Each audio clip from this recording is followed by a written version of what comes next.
Hi everyone, it's Laura, and today I'm here to talk to you about The Third Gilmore Girl. I was very interested in this memoir because I was an avid watcher of Gilmore Girls growing up. I was basically the same age as Rory, and so I related a lot to some things in the show, and then obviously some things are very fictionalized, and Stars Hollow is just a crazy place to exist. But then Rory going to college at the same time as me, I just really liked the show, and I loved the writing and the relationship between Rory and Lorelai. And then Emily, as much as I loved to hate her, she had her moments. And I honestly didn't know Kelly Bishop from anything other than Gilmore Girls. I was curious to hear more about her life story. And oh boy, it was far more interesting than I anticipated. I like musical theater and just theater in general, but I am by no means an expert, and there are many big name productions that I haven't seen and I'm not familiar with, and A Chorus Line is one of them. So when I find out, one, that Kelly Bishop is not her birth name, her real name is Carol Bishop, and that she was one of the inspirations behind A Chorus Line, and that she was one of the original cast members, I was frankly quite shocked. I didn't know that she had a career in dance beforehand, and that she made a living for decades through dance. That was completely new to me, and it was very fascinating seeing her career through her eyes and learning about how A Chorus Line came to be as a Broadway production. It was very fascinating that it was basically kind of a meeting of the minds of all of these different artistic people in New York, and they just basically had a session where they talked about a lot of things, and she described it almost as like a once-in-a-lifetime thing where everyone was just vibing on the same wavelength, and that they just talked, and before they knew it, it was the next morning, and that this entire session was recorded on tape, and that the tapes were used to create A Chorus Line. And so Carol ended up playing Sheila in the stage production, and her song At the Ballet was actually based on Carol's real life. And so that's just kind of shocking to me. I didn't know that Kelly Bishop had this much, like I said, influence on the show and this whole thing. And so it was just fascinating. Hi. So I'm getting a little bit ahead of myself, but that was just basically the most fascinating thing that I found out about her. But yeah, basically it covers Kelly's life when she was younger and she still went by Carol.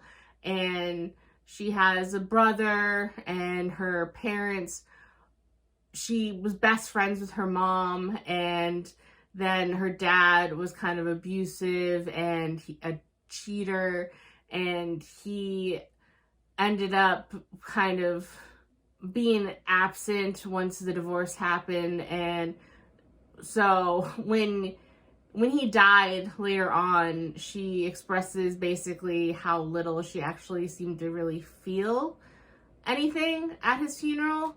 And her mom introduced her to ballet, and she studied every chance she got and learned new techniques, and became actually really good friends with her mentor and teacher.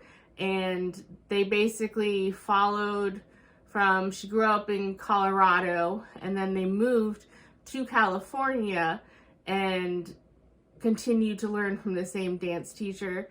And so she was really serious about ballet, and that was kind of her dream. And then when she went and moved to New York, she studied, I think it was the New York Ballet School. It wasn't like Juilliard or anything, but I am sorry if the name of the school was wrong. It was a little anecdote, and I really don't remember the exact school name, but it was a prestigious ballet school. and she knew that she was hitting the steps correctly and she did a great job, and she would be called back, but she was never selected, and that really hurt, and she didn't exactly know why, and that her teacher had even offered to kind of pressure the school and the person in charge to take her, but knew that it would make her schooling miserable because then they would basically take it out on her for being forced to take her as a student. And so he didn't do that. So she was very upset and didn't know what to do, and basically kind of became like a backup dancer in all these different productions. And while she wasn't 100% thrilled with all the productions she worked on, she found it thrilling that she got to dance all these different styles and in different ways, and she seemed to kind of fall in love with the whole theater process and experience. And it was just really interesting as someone who loves seeing productions, and I've seen a few shows on Broadway, to kind of get the perspective from a performer. It was really interesting. And then to kind of hear her thought process behind all her decisions with her career going forward, and why she would take things and why she didn't take other things, and her romances over the years and her disastrous first marriage, and how I know a lot of people in show business, well, not even just show business, in a lot of different fields, they say that, you know, talent can only get you so far. Luck is important in some cases. And that honestly really seems true in Kelly Bishop's case, because it seemed to happen numerous times over her life where she would lose out to an opportunity, or she would make a decision and then kind of somewhat regret it, and, you know, have the passing thought of, oh, I wish this would have happened, or I wish I could go back and I could agree to this. I regret turning it down. And then the phone would ring and a new wonderful opportunity, or the old opportunity that she turned down, would somehow appear before her, almost like magic. And I'm really happy for her that things worked out that way. But at the same time, I also feel bad for all the extremely talented people that situations like that doesn't happen to. But it was almost bizarre to hear how many times something like that happened. And I didn't really put it together that she was Baby's mother in Dirty Dancing. As soon as they talked about it, I remembered. Dirty Dancing, I know it's one of the quintessential 80s movies, and a lot of people love it. I like it, it's okay, it's not one of my favorites, so I haven't seen it for ages. So I didn't, like I said, I didn't put two and two together. But as soon as they talked about Dirty Dancing, I'm like, wait, wasn't she Jennifer Grey's mom? Because she talked about getting a part where she was supposed to seduce Johnny while taking his class.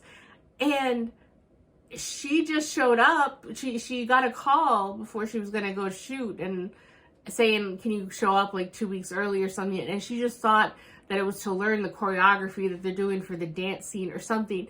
And then they just kind of like, as soon as she gets off a plane and goes to the shooting location, they put her up with, what's his name? The husband father figure and Jennifer Grey in this thing. I guess they were doing like lighting and photo testing or something. And she didn't even know what was going on. And only after the fact did they say, hey, the actress had a scheduling conflict. We figured that you could be her mother. Does that sound good? And she goes, sure. Like, opportunities like that don't fall into people's laps often. It's crazy. And then my favorite part was that with the Gilmore Girls is that the whole premise of the show is that Lorelai, played by Lauren Graham, ran away at 16 from her elitist, wealthy parents who she felt was suffocating her because she had a teenage pregnancy and she just couldn't live under their dictatorial rules. And so she's kind of been estranged from them. And so she had her daughter, and she did the best she could, and she raised her daughter Rory, and Lorelai and Rory are basically like best friends. And they have since, off screen before the show begins, reestablished some sort of contact with the grandparents, with Lorelai's parents, Emily and Richard, but it's basically only like a Christmas thing, it makes it seem like. I guess in the first, it's been ages since I watched the show, but they mentioned, you know, in the pilot episode, when she shows up at their doorstep, they say, oh, is it Christmas already? And so that makes it sound like they're kind of only seen once a year. But it's just really funny how life parallels art, because when you listen to her memoir, Kelly Bishop mentions how she was best friends with her mom, and her mom had a very strained relationship with her own mother. Louise, I believe her name was. And so a lot of the time when Kelly was acting as Emily, she was basically channeling her own grandmother. And it's just crazy how that is. I was kind of blown away by the parallels. So it was a short read. I listened to it on audiobook, but it was very eye-opening, and I'm really happy that I decided to put this on my 25 books to read in 2025, and that I already listened to it, because it was honestly really great. And now I'm normally not one to collect biographies or memoirs, because I don't know how many times I'd like to reread the same story. But this is one that I'm actually kind of considering, because I think it might be fun to, you know, go and poke a few years from now and remind myself of what the odds are for her life working out the way it did. And it also explains basically that the reason she's Kelly Bishop now is because when she wanted to transition from dancing into acting, and she wanted to apply to become a SAG member, the Screen Actors Guild, there was already a Carol Bishop, so they wanted to give her like a hyphenated last name or something, and she didn't want that. So there had been a running joke from some productions that, you know, alternate personalities, and she was Kelly, so she just applied to SAG as Kelly Bishop, and voila, so that's now her name that so many people know her by. So it's just crazy, so much that I didn't know about her, and I really like this book. And I've seen the same thing said by a lot of people, but it feels weird to basically rate someone's life story. So, I mean, I guess I'll give it a rating just to not mess up my Goodreads or Storygraph. I'm just trying out the Storygraph app, see what I like better. But I think about a 4.5, because there were more parts of her life I almost wish she went into more, and it was almost a bizarre way that her story was told, because it started with her talking about the background for how a chorus line came to be, and goes a little more into that story, and then it goes back into her younger life. So it wasn't told linearly, and maybe I'm just not understanding the thought process for how they decided to tell her story, but it didn't make logical sense to me, so it wasn't a perfect 5. But I was thoroughly entertained by everything, and her life, she's definitely lived a crazy life. I liked it a lot, and so I gave it a 4.5. That's all my thoughts on this book, and I will see you in the next video. Bye!